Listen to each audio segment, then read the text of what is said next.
undermining the reserves of the European central, of the central banking system as a whole. So, you have banks that weren't even into derivatives per se in trouble. I mean, like in Italy, etc. So Deutsche Bank was extremely aggressive on the derivative side. They lost a fair chunk of money on the 2007 crisis. And it's been really a progressive decline. They've been, trying to reduce as much as possible. But, Merkel's, staff came out and said, no, there will be no bailout for them. And so, the stock has fallen almost 10% just ever since. So it's really in a serious crisis here, because you have to realize that Deutsche Bank is not only just the biggest bank of Germany, it's effectively the Cadillac of Europe.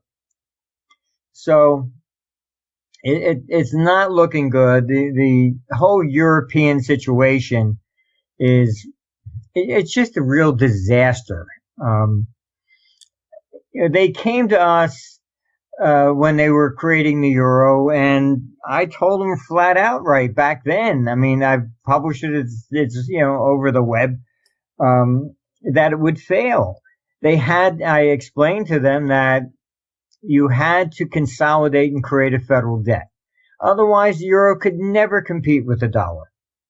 And they said that they were afraid to do that at the time. They just wanted to get the currency through, that if they started talking about consolidating the debt, it would be seen as a bailout for Greece or Portugal, etc. So they left everybody with their own debt. And that's been really the Achilles heel to the whole thing. They said they would eventually get back to, to consolidating the debt, but they never did. Merkel said she's not going to bail out, but she did say they're going to do whatever they possibly can to save Deutsche Bank. Do you think they would move to doing bail-ins if this bank goes? Well, that is the situation that is the $64 billion question, if not a $1 trillion one. I mean, that's what she did effectively to everybody else. So what you've had the bonds going negative over there on 10 years, etc., because capital assumed that if the euro goes, they would rather have German than Greek or Italian or French, because they thought if the euro collapses, they'll get Deutschmark. Now the question becomes, does Germany blink? And if you're looking at a bail-in, you're looking at really a major crisis, because Deutsche Bank's the biggest bank in Germany. You're going to destroy the economy. And if she bails it out, then you're going to have everybody bailing out of the bonds, etc., and say, oh my God, maybe I better run to the dollar. So it's not a very good situation over there at all, because they've never addressed the issues of the faulty design of the euro to begin with. I mean, Deutsche Bank has a very large derivative book. Do you think this would be like a chain reaction where it would affect other banks if this bank goes? Derivative book is about 6 times the GDP of Germany as a whole.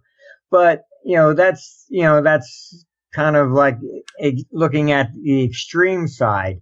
What you really have to look at is really the net. And if it's what nets out on their own book is probably okay. It's the cross bank, if other banks have used it, but you'll end up in the same thing as like Lehman, and they'll start shorting it, things of that nature. So I don't think it's as great as some of the people have explained, because you really have to look at the net off their books and between the banks. So yes, it could create a contagion, as we saw, coming out of 2007. So you mentioned that the EU, they're not doing so well, and we know that the ECB, there were negative interest rates.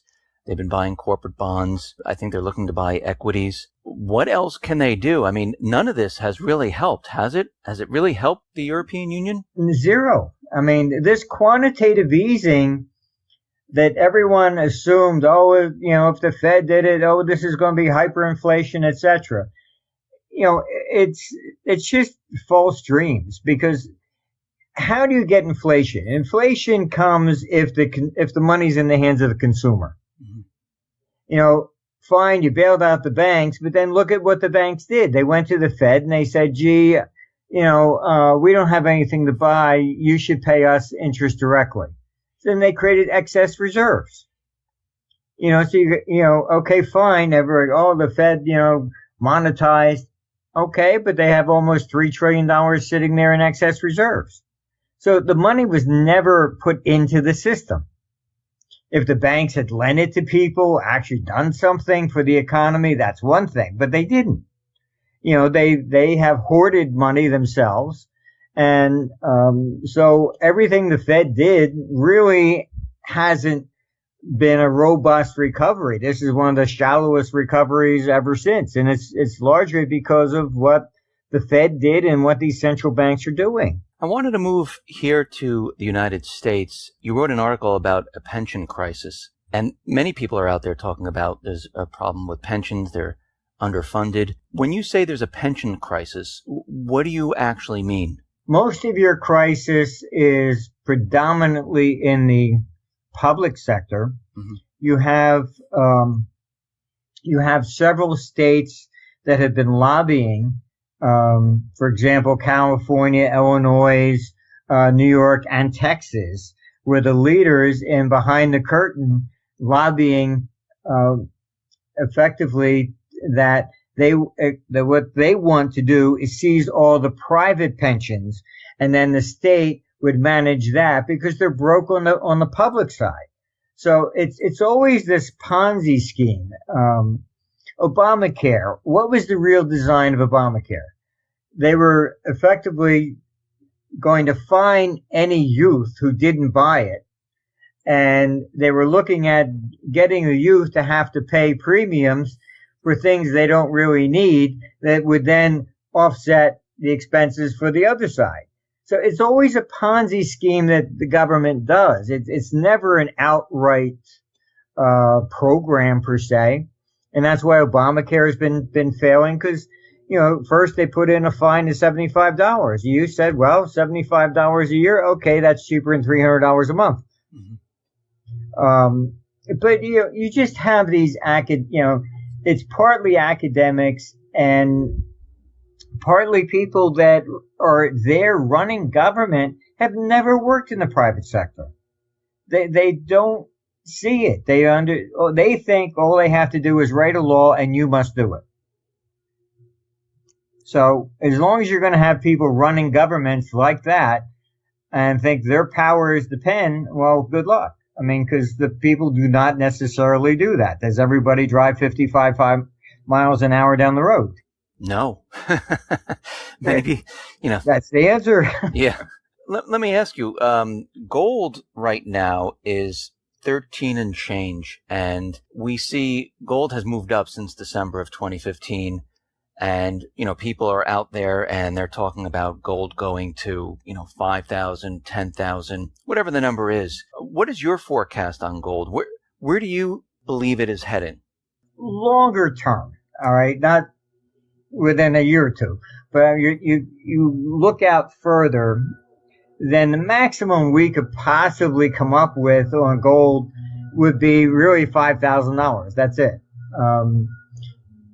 And, a lot of the gold promoters, they talk about, 50,000, 100,000, it's just ridiculous. It's really, really absurd. And the bulk of the money that would go in gold is really just individuals, not institutions. Institutions could buy the gold stocks, but they can't really invest in gold per se because it doesn't pay a dividend. So that doesn't do any good for a pension fund. They need income. So a lot of the gold promoters are saying, oh, paper gold, etc. Well, those that did have gold, they leased it out to lease, earn some income. So it's really a retail market more than institutional. So, I mean, gold will go up, but, it begrudgingly, largely because the government has been hunting taxes everywhere. It's really, getting very bad. I know people that were in the, gold refining business and they've quit and gotten out because the government comes in and says they have to document every ounce where it comes from and where it goes to. They're tracking everything. So this is the hunt for money. The governments are just flat outright broke. And instead of reforming anything, it's like, just like, Hillary in a debate last night. What'd she say? Oh, we're going to tax the rich. Okay, if you took all the money from the rich, everything, Bill Gates' money, Soros, all of them, put it all together, it doesn't balance the budget for a year. So, fine, you're talking about, oh, he's worth $60 billion. We're into trillions. So how is taxing the so-called rich going to do anything? The money never gets to the middle class anyhow. It always goes into the politicians' pockets. And, it's just never going to work. So, unfortunately, this is the price of government. It's why Europe isn't recovering. You have a situation there where, fine, they monetize, but then they keep raising taxes. If I say, well, I'll lend you money at 1%, if you can't at least make 2%, you're not going to borrow and pay 1%. It's the difference between the two. It's not the empirical level of interest rates that matter.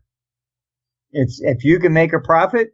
If I say I'll give it to you 10 and you think you can double it and make 20, you'll take it at 10. It's funny. You mentioned taxes. And I mean, if we think back to when they went ahead and implemented the income tax, didn't they tell us that they were only going to tax the wealthy? And that tax went to the middle class, then it went to the poor. So that wealth tax most likely will end up hitting the middle class, then the lower middle class, and then everyone will be taxed once again. Well, I'll tell you, I was in Australia. They passed the luxury tax. They pitched it as great, saying that they were going to tax the Ferraris, the fur coats, and the French wine. And everybody cheered, yeah, go get the rich. They passed it. What was in it? All electrical products. So, I mean, you went to go buy a TV, suddenly you paid a luxury tax. You bought a clock radio, luxury tax. I mean, they always lie. That's just simply the way it is. That is true. So you wrote an article, The Coming Dark Age, and you had many different examples in there about the dark age. Now, when you say we're coming into it or we're in a dark age, what are you talking about? Well, when you historically you run into these dark ages where the corruption in government just becomes so pervasive that you can't reform it, and the whole thing just simply collapses. The example I gave, for example, like on Japan, each emperor came in, and what he did, he devalued the outstanding money supply to 1/10 of his new coins. I mean, the coins were always just iron or bronze, so you weren't talking about, a precious metals, content to it. And so what happens is that eventually the Japanese realized, hey, the emperor dies, I lose 90% of whatever my savings are. So they started not accepting the coins of their own country. Chinese coins circulated and bags of rice. And eventually what happened was the Japanese government lost the right to even issue coins for 600 years. When the fall of Rome happens, it took effectively 600 years before you start seeing gold coinage come back. It wasn't until the mid 1200s. So you go to a point in time, what was, the feudal system? Why did that happen? Because the central government collapses and then everybody just locally, create their own little economies to survive. So, this is historically, it's pervasive. It's happened in every economy. In Greece, you have the heroic period, with Agamemnon and Troy and all that. And then you go into a dark age. Then you come back to the period of the Hellenistic period under Alexander the Great. So you have these periods where the danger is that it just becomes so pervasive and corrupt that the system completely collapses, and then you don't go back. You disperse. The term we have, suburbia, is Latin. It meant that they moved out of the cities and dispersed. So Rome, for example, in 180 AD, was the first biggest city in the world, had a population of 1 million. That fell to 10,000. People just walk away from their properties because they were taxing things dramatically, to the point you just said, fine, it's yours, goodbye,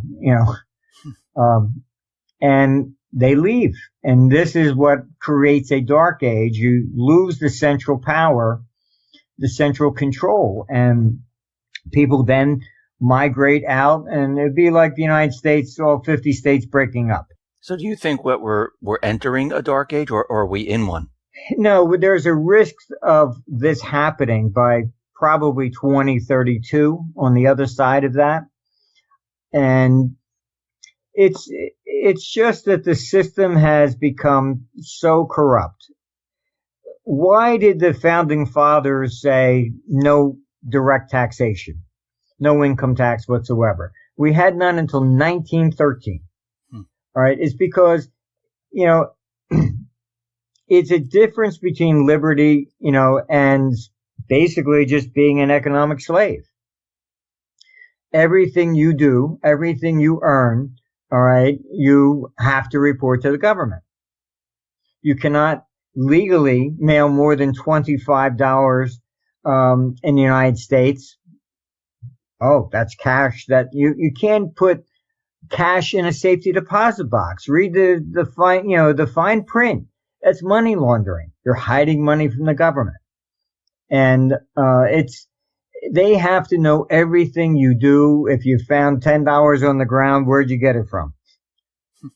My sister bought a house, and on the mortgage, she had to go through every check that she ever deposited in her account going back like 7 years. And my mother had given her some checks to buy, to pay, reimburse her for medicine or whatever. Every single check had to be explained. What was this for? What was that for? It's getting to be really abusive, and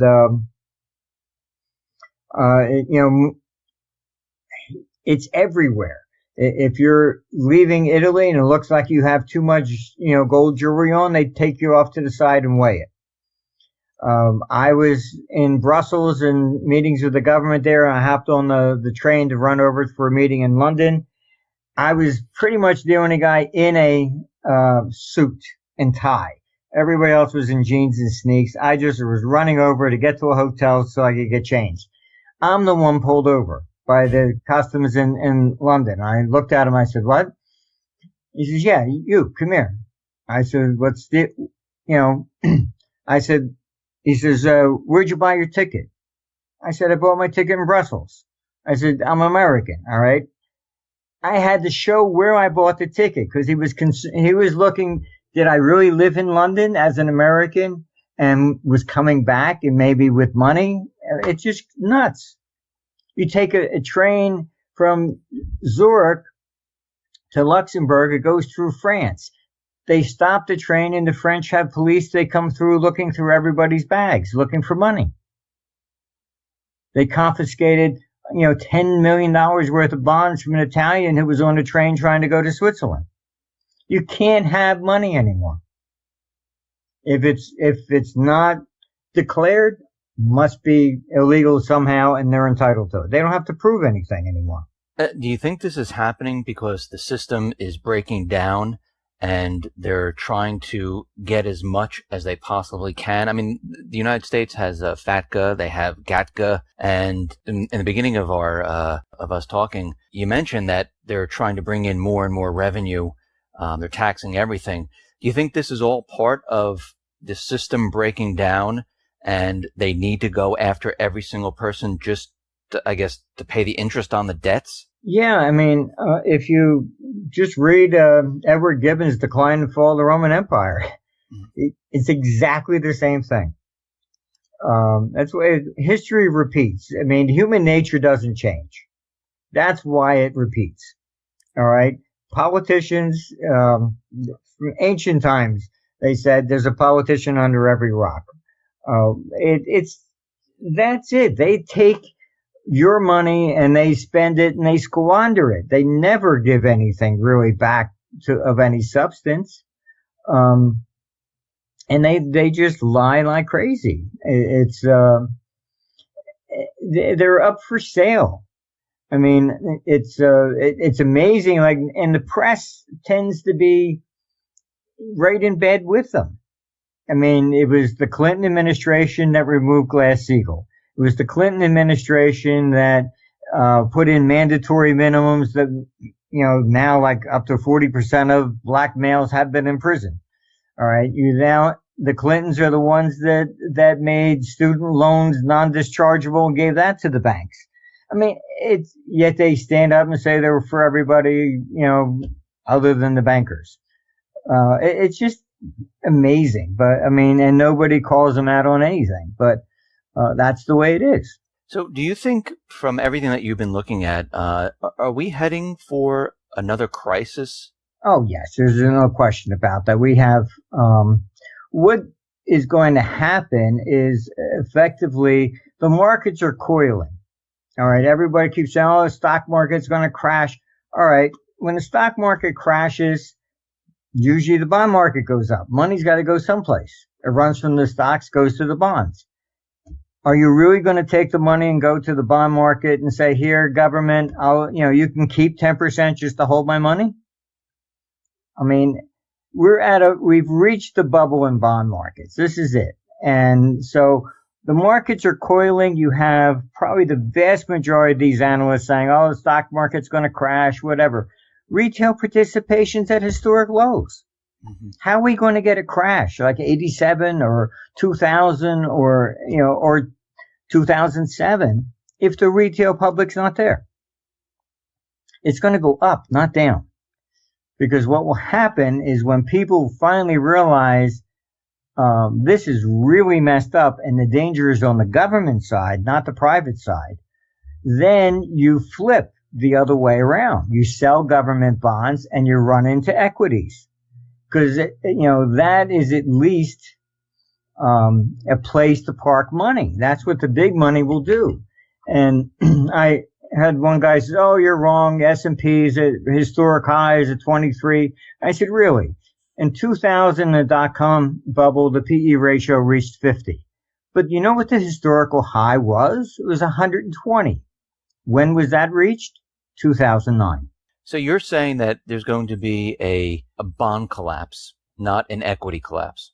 It's the bond markets that are really in serious, serious trouble because you can't go really effectively any lower in rates.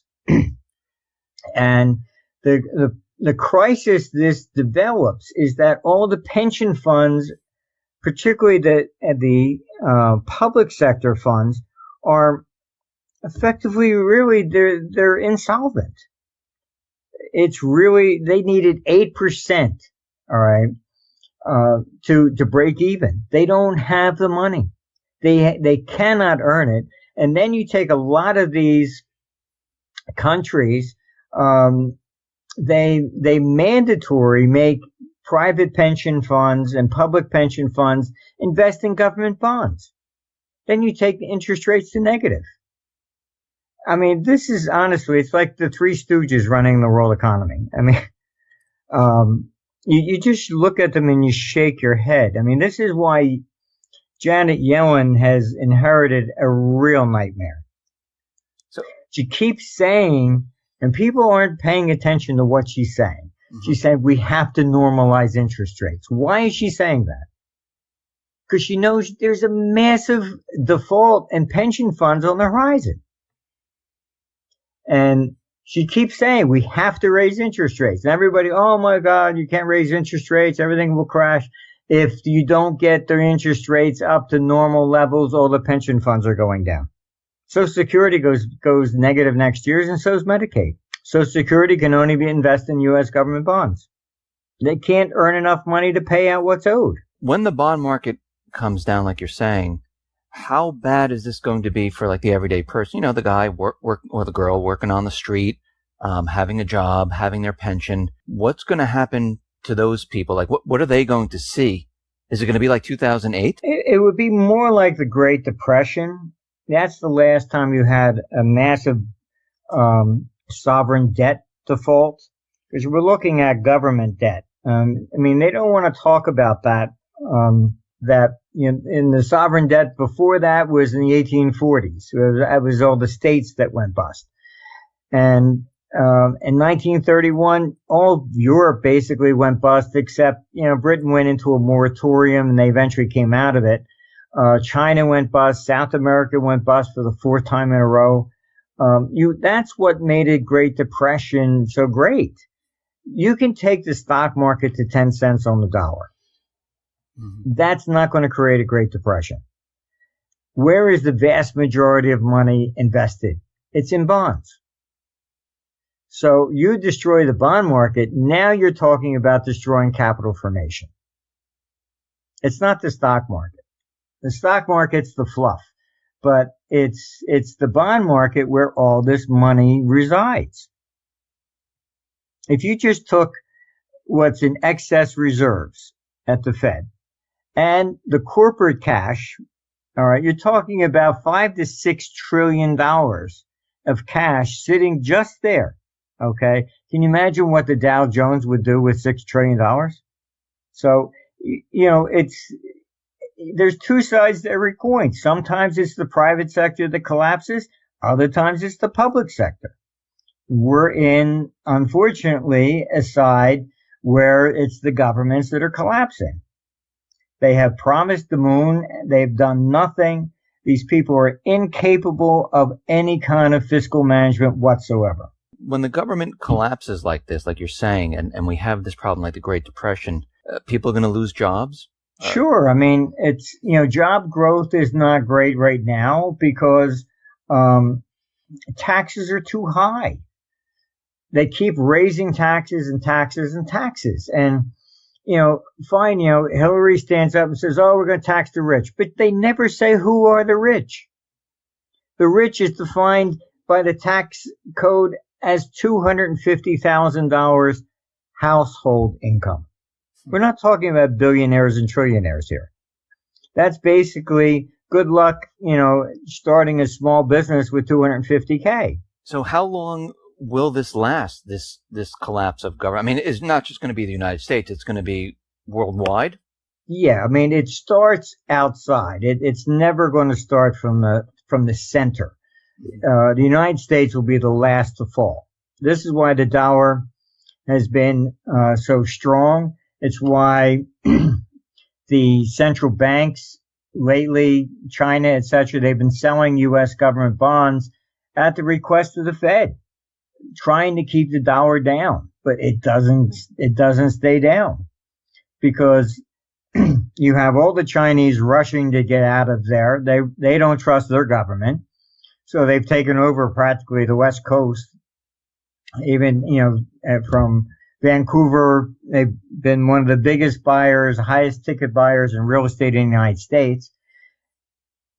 In Europe, you have the same, crisis over there. It's just not, feasible.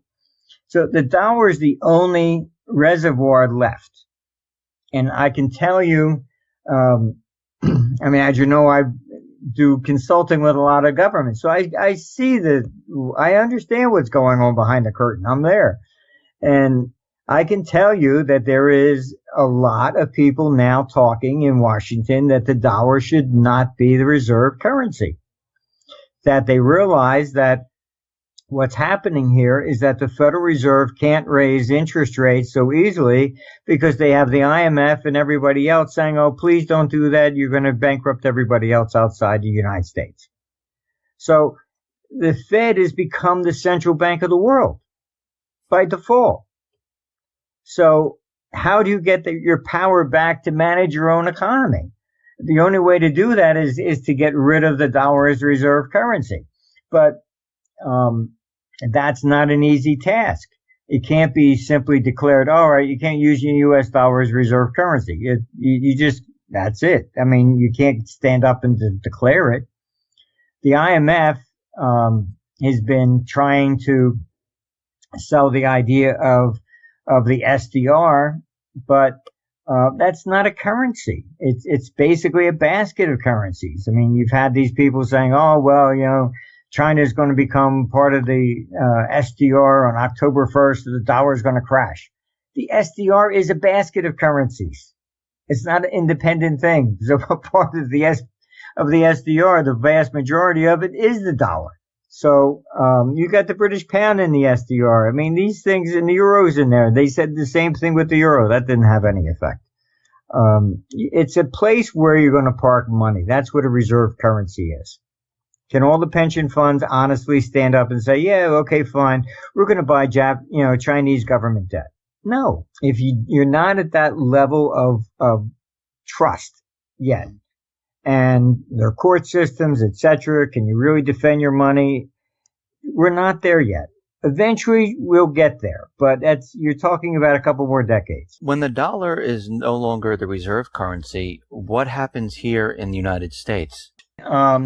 I mean, what I argue for is that it shouldn't be the IMF, because the IMF is just a corrupt organization that has been bought and paid for many times over. Mm-hmm.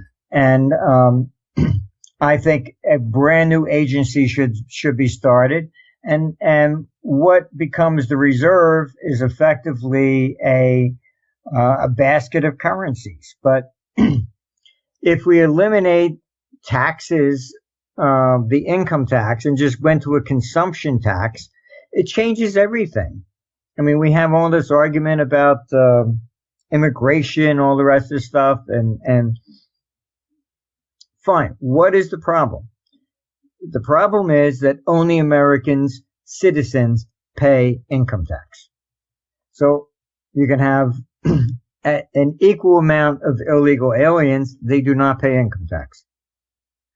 So the solution is obvious. It should just be eliminate the income tax. Everybody pays a consumption tax. It doesn't matter where you're from. And all the studies show you would end up with more money in revenue than less.